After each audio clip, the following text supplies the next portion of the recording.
Please be seated.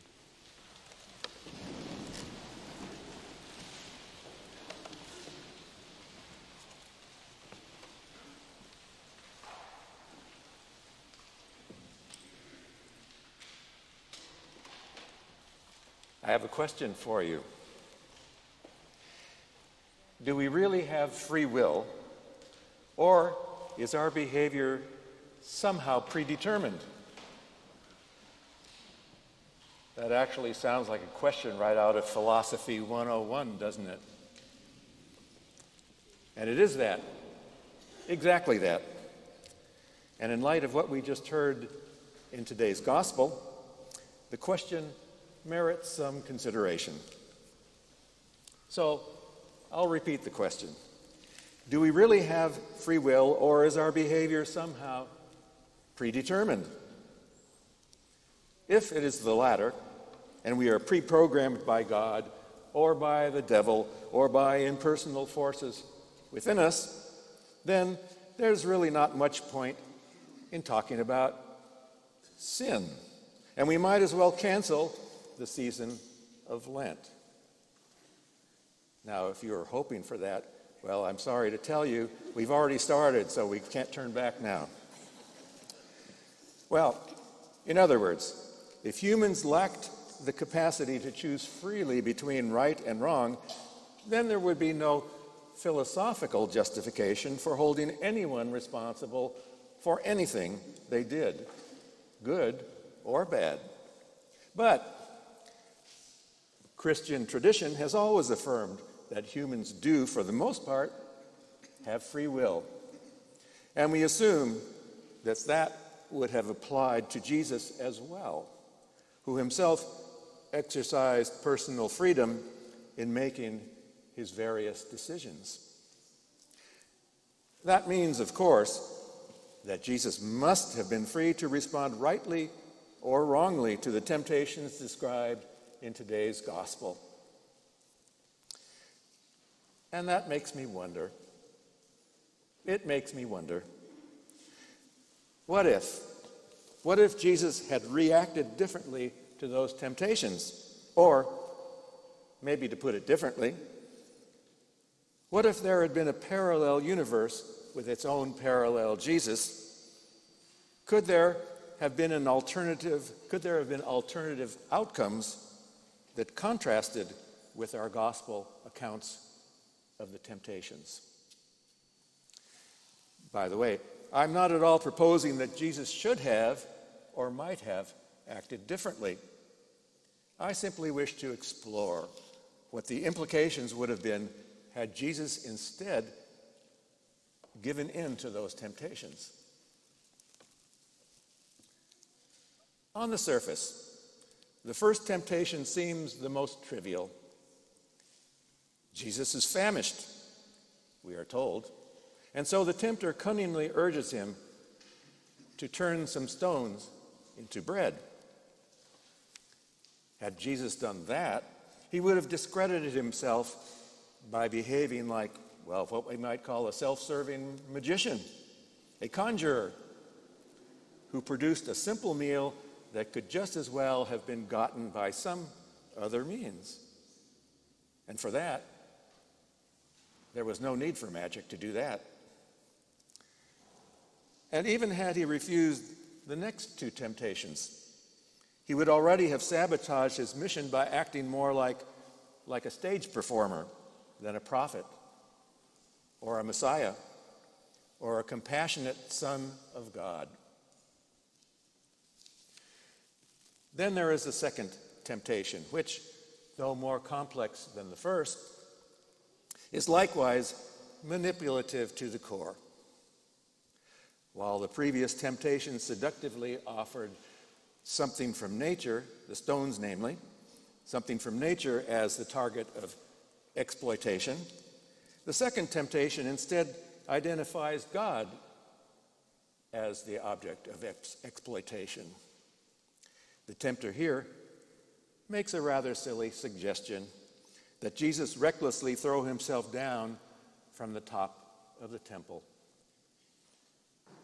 At best, however, that temptation was a cheap trick that, had it succeeded, would have further discredited Jesus and his divine Father as well. Let's consider the possibilities here.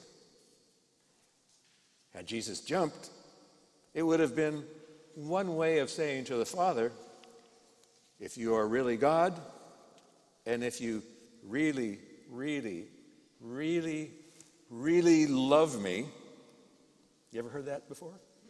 If you really love me, then catch me before I hit the ground. But then, if God simply let Jesus crash into the pavement below, it would have looked bad for both him and his Father. And even if God had sent angels to catch his plummeting son, both God and Jesus would have looked silly for having been tricked into a petty face-off with Satan. So far, in these first two temptations, the devil has acted pretty much like a mentor for wannabe manipulators. It shouldn't surprise us then that the third temptation tries to maneuver Jesus into equally manipulative behavior. Here, Jesus is literally offered the world, if he will just worship Satan. If Jesus had seriously considered that offer, what sort of motives might have been parading seductively before him? In the polytheistic cultures of the Mediterranean world, it was not unusual for people to trade in their old god for a new one that might give them a better deal. If you couldn't get your goodies from one god, then you might shop around for a more cooperative god, a god who could be more predictably controlled by the right kind of flattery or the right kind of gifts.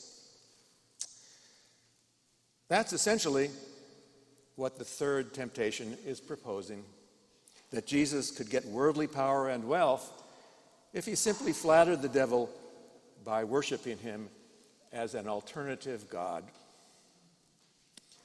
But as the gospel makes crystal clear, worldly power is not what Jesus wants or seeks.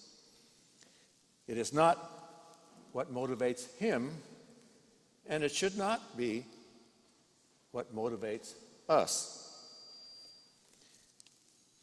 We are now in the season of Lent, a time of reflection when we examine the motivations that drive our relationship with God and that drive our practice of religion. That word, religion, as it happens, has attracted quite a lot of commentary from German theologians, Dietrich Bonhoeffer in particular. He and others singled out two very different types of religion that people seem to follow. In the German language, there are actually two different words that are typically used to render our English word religion. The German words are Religion and Gottesdienst. Bonhoeffer preferred to understand Religion as manipulative religion that is primarily concerned with questions like, what can I get out of it? What can I get out of God? How can God serve me? The approach of Gottesdienst, on the other hand, is rather opposite.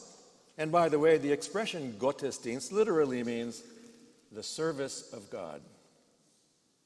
And it therefore signifies a way of living that emphasizes openness to God's leading, openness to what God asks of us, so that we can hear what God is calling us to do as followers of Christ.